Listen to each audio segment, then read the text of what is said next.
Welcome back to the new and experienced investor. I'm one of your hosts, Alex Barnett. And I'm Joe Holmes.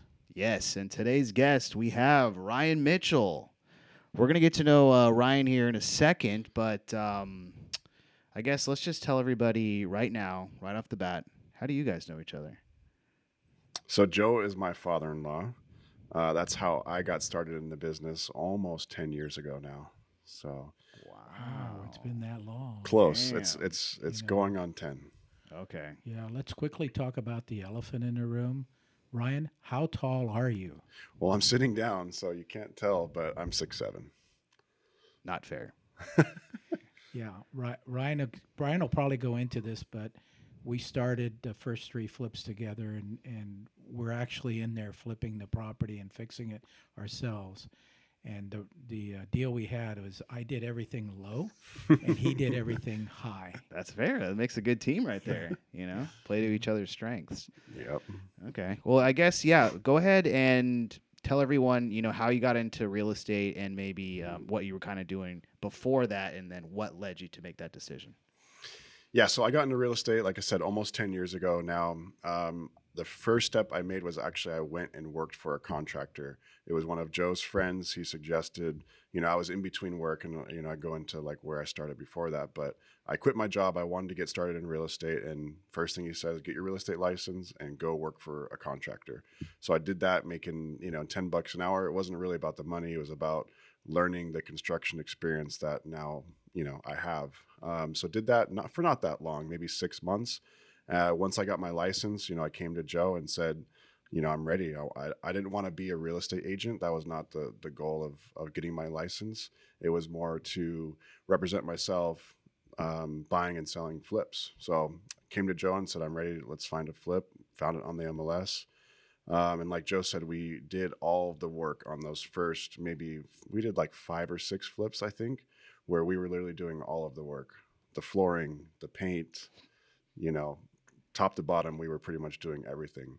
And from there, I wanted to scale. We were doing one at a time. I think we did 5 or 6 in the first maybe 2 years or so.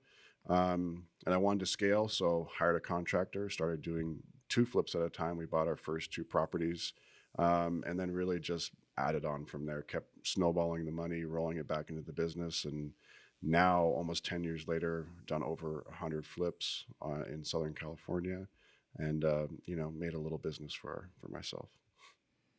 Let me bring you back to the first flip that we did. And also, by the way, who are you married to? Well, you're my father-in-law, so I'm married to your daughter. Yeah, thank you. And she's also in the business, and she's a broker. And she was really good at designing the flips that we were doing. I have to give her credit for that because I'm terrible at designing, but she did really well. So anyway, the first flip that we did, there was a hallway in this bathroom, and it was I could barely fit through it. That's how skinny it was. And so Ryan and I said, okay, well, we need to move this wall into this bedroom, which was huge. And I said, okay, we can do that. It's not a load-bearing wall. We cut all the nails and everything that were on the top of the drywall wall itself, and then cut the ones on the bottom. Him and I literally moved that wall about 2 or 3 feet. And that was your idea. That was my idea. That yes, was definitely your idea. He wanted to tear it down, start all over again, right. Frame it up and everything. And I said, that's a waste of time. I think we can literally cut this wall at the right places and literally move it over. I was as shocked as he was at the end of the day that it worked. That it worked. Yeah, Okay. It worked. We literally just, you can imagine him and I sitting there grabbing the wall and moving it over like this, and then going to the other side and grabbing it, moving it over. It was it was a miracle. Well, I remember too because there were switches and outlets on that wall, and we didn't change the wires or make them longer or anything. So when we moved it 2 feet over, all the switches and outlets went up 2 feet too. So our switches and outlets were way up on the wall. So it's probably a little bit weird, but it worked. That's the first one. Okay. So, that happens when you're flipping and it's the first one. Yeah. I mean, I'm still proud of that. I really Yeah. am. It was amazing. That's It great. There was. was a lot of things that we, doing it ourselves without a contractor, that we saved money on. I mean, that's why we did it. Mhm. We actually learned later, once I hired a contractor, that there's the economies of scale with working with a contractor, and he was able to come in and do the rehabs for pretty close to the same price that we were getting them done at, maybe $5,000 to $10,000 more. But with a contractor, that's not us swinging the hammer and doing it anymore. So that was a big shift, to really scale the business. Okay. And there was a lot more speed with the contractor, Mm-hmm. you know, because he's able to throw in, 4 or 5 bodies to Yeah. do something when it was just him and I for a Right. long time. I can tell you that I was a lot skinnier back then, working. Right. Yeah, you'd be surprised on when you're flipping a property and you're working on it, how many steps you actually put in a day. And it was Yeah. like I was putting in over 10,000 steps a day. You know, mind you, my steps are two for his one. But yeah, it was like it was a good workout, and skinny. And one of the other properties I want to mention too was in Huntington Beach. We weren't sure where this was a load bearing wall or not. And I had my contractor friend come over, and we just had the post left. So we Okay. left the post there. Right. He comes over and he kicks the post down. He goes, "Well, it didn't fall down, so it must not be load bearing." Oh my God. Yeah, it was. Him and I were like shocked, shocked. Yeah. I don't know if we actually went up in the attic and checked. No, I he think didn't. He didn't. He's just like, Yeah, He he just kicked it. Okay. It's There you like go. we're kind of like, wow. Yeah. it was Yeah. granted it was a single story house, so Right. Yeah. there wasn't a lot of load there, but obviously it was load bearing. It's load bearing.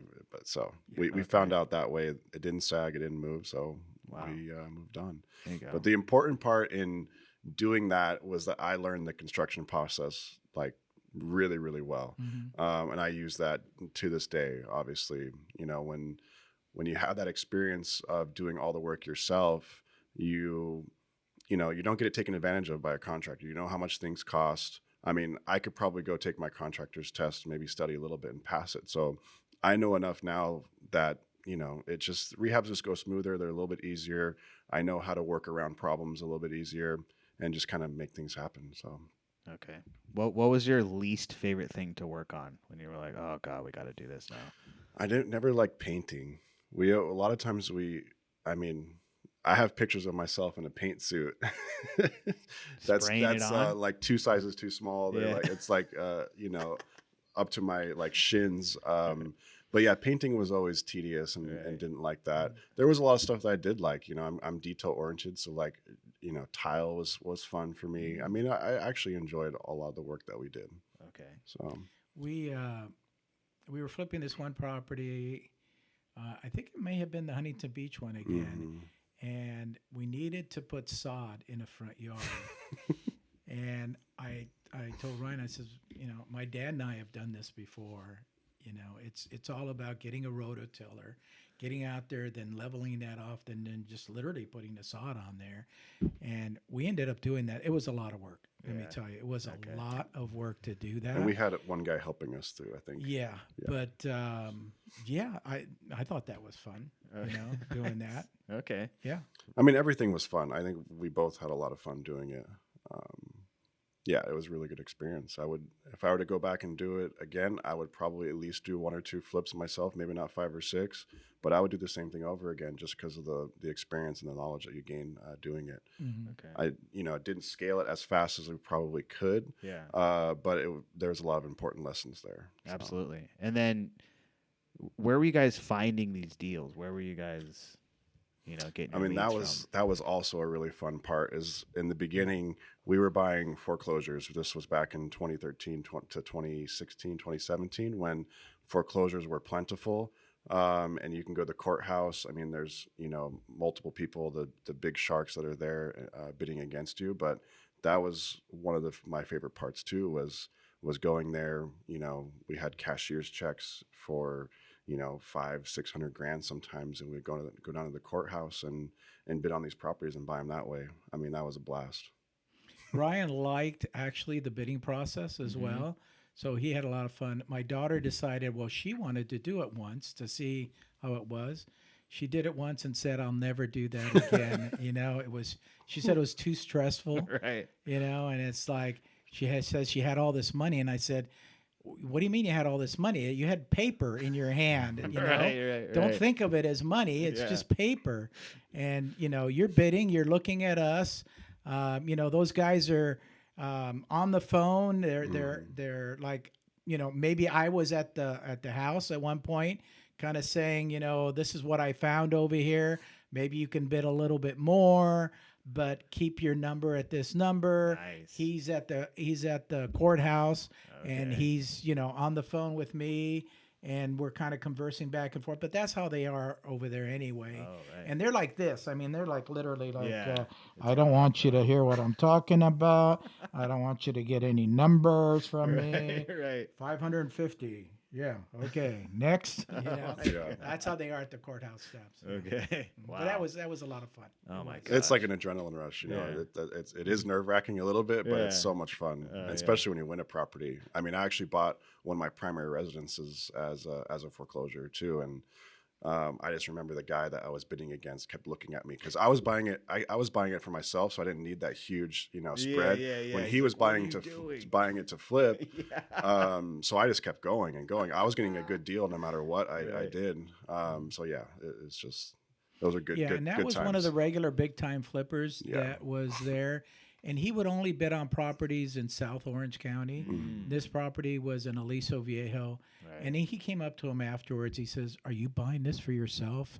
And he goes, "Yeah." He goes, "I thought so." Yeah. He had to I know. thought so. Yeah, Yeah. I thought so. Well, we still got Yeah. such a great price on that property. Yeah. I mean, we bought it for 583, I think it was. Yeah. 583 100. That was the fun part about bidding at the courthouse steps is like you can bid a penny over, $100 Right. over, $1,000 like in the beginning you're making big jumps like 10, 20, 15, Yeah. 15,000 and then it starts slowing down and it's 1,000 at a time. Yeah. And it starts going down to 100 at a time. Oh my God. So 583 100. I mean, we fixed up that property. I lived in it for 2.5 years, and we ended up selling it for like 820, I believe. Let's go. Yeah. So yeah, I mean the fun part too is also like we had a connection with the title company, so there was a special phone number that we had that only people, these big investors that went to the trustee sales had. You call, you run the APN number, make sure there's no, they do a quick title search, make sure there's no liens, no, federal tax liens, anything crazy that would, those things don't go away in a foreclosure. Obviously, all of the loans get wiped out, but the state and federal tax liens stick with the property. So, you do a quick title search and, and once, if none of that stuff is there, then you're in the clear. Wow. And are those days gone? Of The core investors, there's probably like 5 to 10 investors in each county. And we were bidding back then in Orange County. Those guys are still going, I'm sure, Okay. every single day. We went through a pretty dry spell of foreclosures where there was pretty much none selling. I think for the entire year of like 2019 and 2020, there was like 60 to 100 properties sold. Back when we were going, there was thousands a year selling. There was, when we were there every day, Monday through Friday, there was probably 100 properties that were being sold Yeah. at that point in time.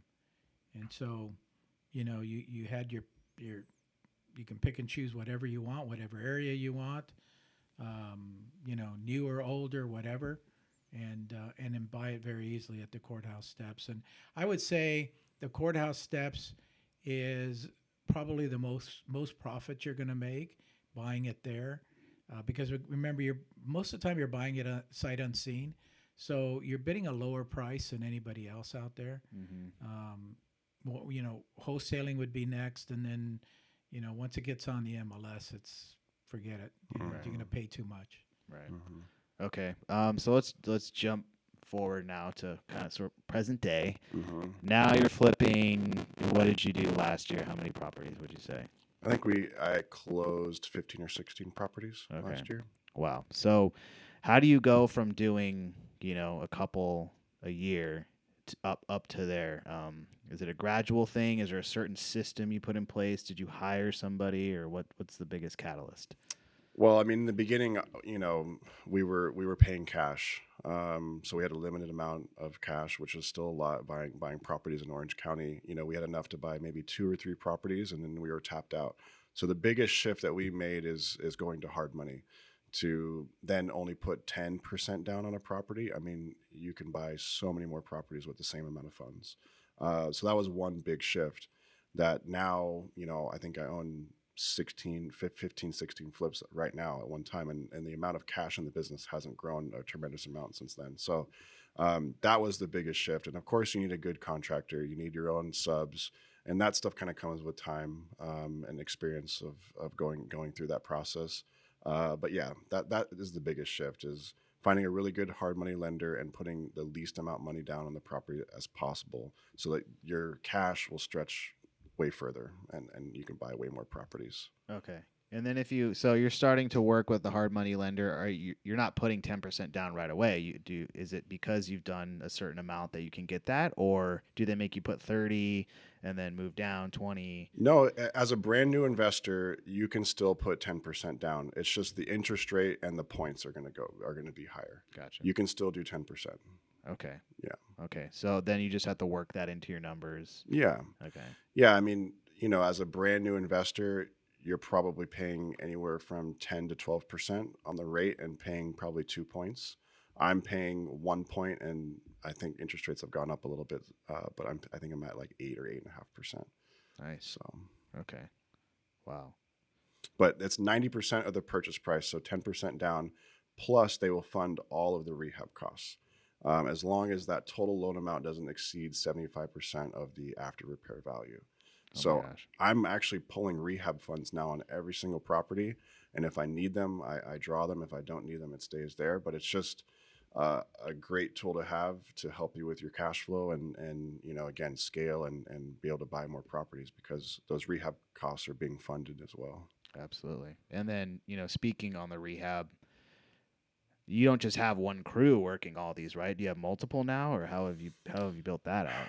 Well, so because I have 15 properties now, so there's probably, there's 5 that are listed on the market. There's 5 that we're working on, and there's 5 that are kind of in that in between phase, because a lot of times we're buying them with tenants, or, there's different situations like that. So there's probably only 5 to 8 properties that we're working on at one time.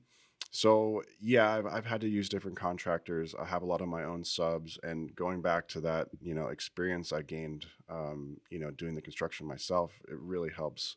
The order of operations on a rehab, knowing what goes first, the flooring, cabinets, paint, like, all that stuff, and then being able to have your own subs, to where if the contractor's not able to do that, I can run a whole rehab myself just using subs. Having a painter, a flooring guy, cabinet installer, countertop person. Um, so that's what really helps. I've tried so many different contractors now, and I have one that I mainly use. And every time I try to use a different contractor, it's just not the same. I've worked with the same contractor now for almost that entire time. So it's been 5, 6 years. So he knows what I want and what I like. He knows, okay, we need carbon monoxide detectors, we need water heater, double strap. He knows all the things that we need to pass our inspections and get through our appraisals. So there's very little, things that we have to discuss. It's like, what color paint are we using? What flooring? He already knows everything that we're doing. So that's the best part, is if you can find a good contractor that can do it at scale. It'll be great for your business. Now, the thing with a contractor is that they're all going to say that they can take on more work every single time. It's like, yeah, give me more jobs, and then you'll find out that your jobs slow down. So you got to find that sweet spot with the contractor you're working with, of how many can he handle and not slow down? How many guys does he really have on his crew? Some contractors, that might be 2 or 3 jobs. Some that might be 10 or 15. Just depends on their crews. So. Wow. And I mean, you're sort of overseeing all those. Does that get pretty intense at times, or how are you using that? Are you use like software to keep track of where you are? Is it all up in here, or how are you doing that? No, it's really all in my head. Okay. The contractor now is basically like a project manager. Okay. So if you have a good contractor, maybe they have their own project manager in place, or they're the ones that aren't actually doing the work. Your general contractor is the one that's going around and managing each job. Of course, I'm still pretty hands-on. I'm still, yeah, managing the project for sure, but I rarely go to the projects anymore. I mean, I've flipped so many houses now that I've never seen, and it's because I have guys that I trust. So That's great. And like you said, that comes with experience. That takes years to kind of build up to that. yeah, yeah. Okay. I mean, I'm sure you can do it right away. It's really finding the contractor. That's the key point. Is Okay. finding a contractor that you can trust. Gotcha. Now looking ahead into the future, what are your plans for the next 5 years? Are you looking to scale even more and double it and all that, or where you Yeah, at? I mean, it's interesting because like there's a point to where it gets to be a lot to manage. So it's like, do I want to scale it and do 100 flips a year and hire a team, have my own project manager, construction manager in house, have a personal assistant, paying all these people? I mean, am I going to be making the same amount as if I just do it myself and do 10 to 15 flips a year? Or do I want to, go to the next level and really hire a big team? And I've been thinking about that for a while now. I have a pretty good system in place, and yeah, it's something I'm thinking about, so I'm not Okay. sure yet. Undecided. Yeah, yeah, no problem. I mean, things always change too. As each year comes, you have a kid Yeah, now, so it's like, where do I want to put my time? So I definitely gotta put all that. That's all in play. yeah, Okay, and then are you looking? I know you have a couple of short-term rentals, so you're going beyond flipping. You're buying and holding, possibly something out of state. yep. Where are you kind of looking at right now? What's drawing your attention? Yeah, well, after flipping 100 properties and now going through a time in the market that things are declining and things are kind of uncertain, you think about, what you're going to fall back on. And for most real estate investors, that's rentals. That's what's going to provide them that passive income for the rest of their life and went into retirement. So, this little adjustment we went through is really made me think more about buying rentals. Um, so yeah, I mean, I have the two Airbnbs. That's the first two rentals out of the 100 properties I flipped that I actually kept. But yeah, I'm really analyzing again. This is kind of like a shifting point in my business. Is do I want to, blow up flipping, or do I want to transition into buying rentals?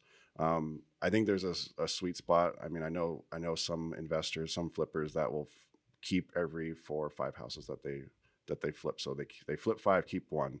So they put all the profit into that one property. So those 5 flips buy that house, and they just do it that way. So if I were to do that, if I would have done that on all my flips, I would have owned 20, 30 rentals now, and all in Southern California. But I wouldn't have been able to scale as fast. I would be keeping money in the business, in properties, and tying up cash. So I don't think there's any perfect way of doing it. But I'm definitely looking at buying more rentals, because at the end of the day, we don't have, as in real estate investors, we don't have a retirement plan, 401k, and pensions and all that stuff. So rentals are that answer for our retirement. So at some point, you got to have enough rentals to support your living expenses. I like that. Yeah, that's a good mentality. Are you continuing your education, or how are you doing that? Are you mentoring under? I know you mentored under Joe. Are you mentoring under anybody else, or how are you doing that? Not very much. I've bought a couple courses on multifamily. Obviously, that's one big popular sector now is going into that. I would love to buy. Well, I guess I'm going through the education to see if it's something that I want to do. So yeah, I'm educating myself on that part of it, multifamily and the bigger commercial stuff. Because after doing it for 10 years, of course, I don't know everything, but I've learned a lot over that span of time. So there's not much another flipper is gonna teach me, other than if they're doing it at a super large scale. Of course, then I have a lot to learn. But there's not that many people in each market that are doing 100 or 200 flips a year. So but yeah, the education is ongoing for sure. But yeah, it's all about what's next. I want to move into rentals, so that's what I'm educating myself on now. And you're teaching up and coming wholesalers, flippers. They can reach out to you to get educated. Do you have like programs going on right now?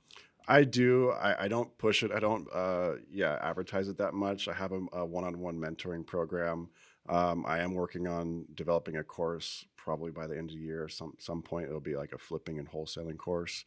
But yeah, I mean, you can reach out to me, of course. Nice. Okay. And then, are you ever partnering with anybody, or how does that work? Is it kind of a one man show, or? No, I bring on partners. I bring on private money.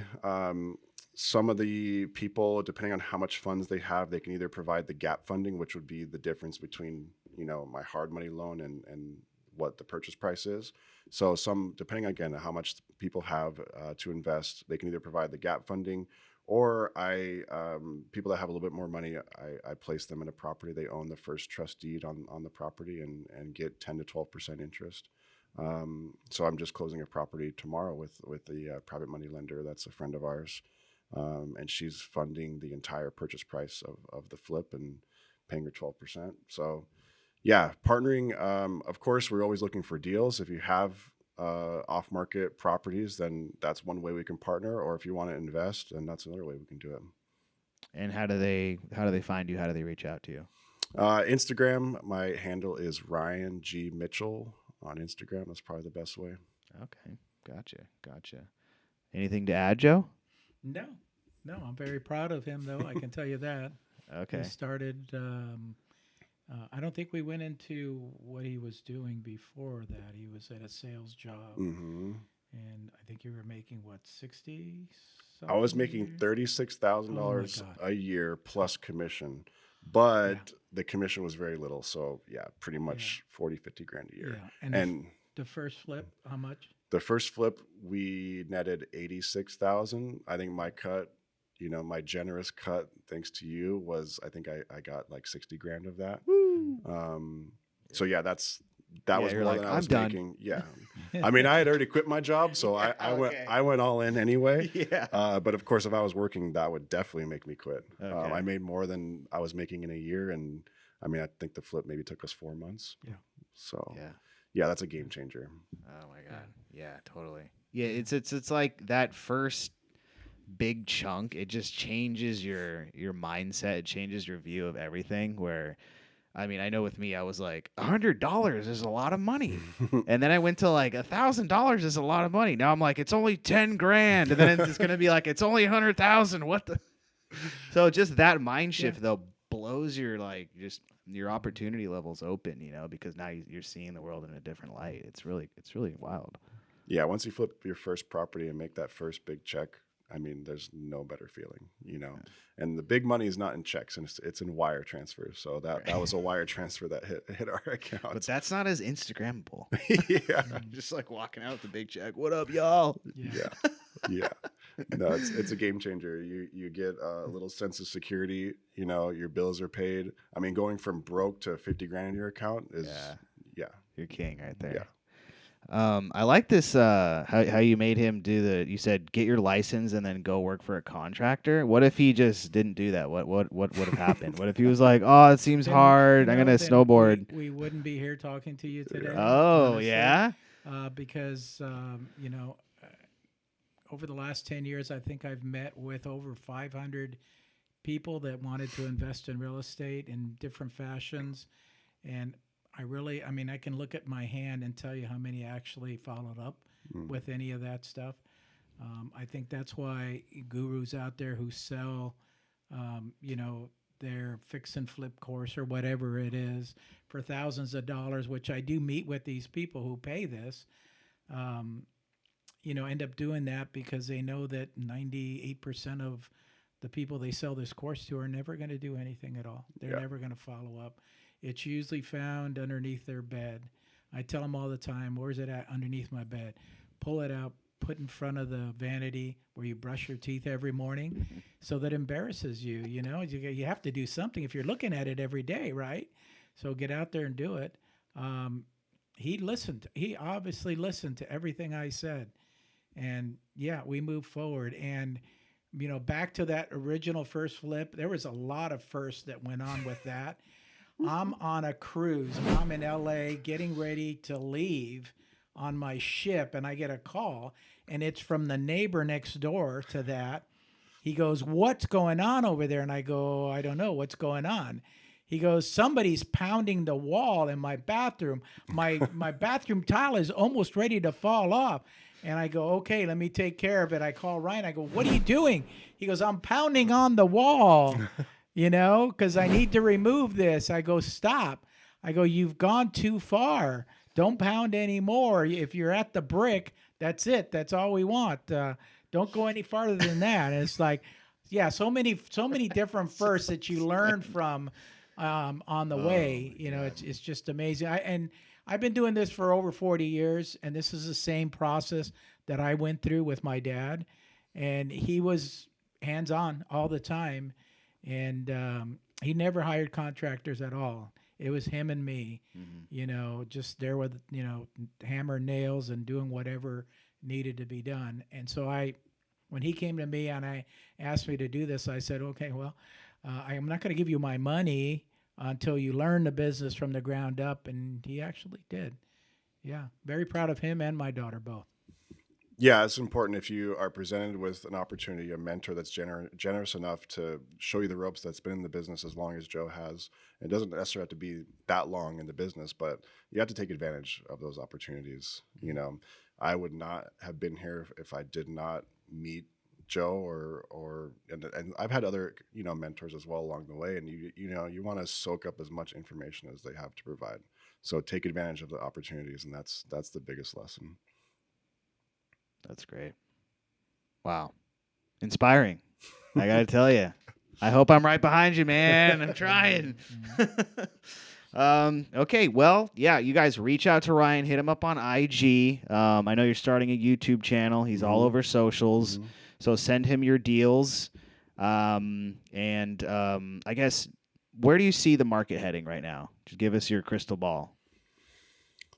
This year, I mean, I think you've probably talked about it as well. I don't think there's this huge 2008 type crash coming. Obviously, we're seeing a little bit of a correction, and it's all going to be dependent on interest rates and the market. I mean, yeah, like you said, no one has a crystal ball, but if I were to guess, we've probably kind of hit the bottom, so to speak. I mean, maybe there's another 5 or 10% to go down.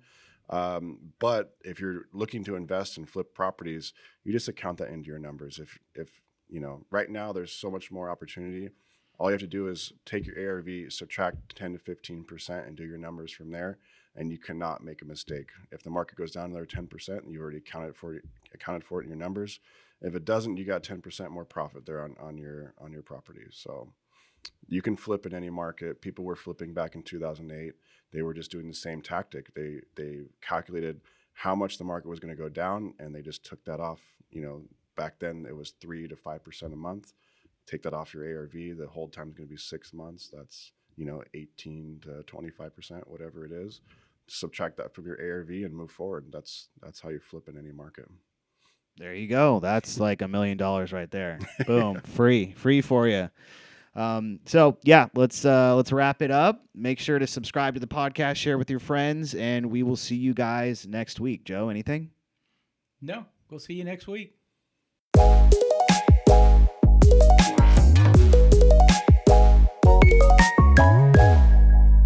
If you want some more advice on real estate investing, reach out to us one-on-one.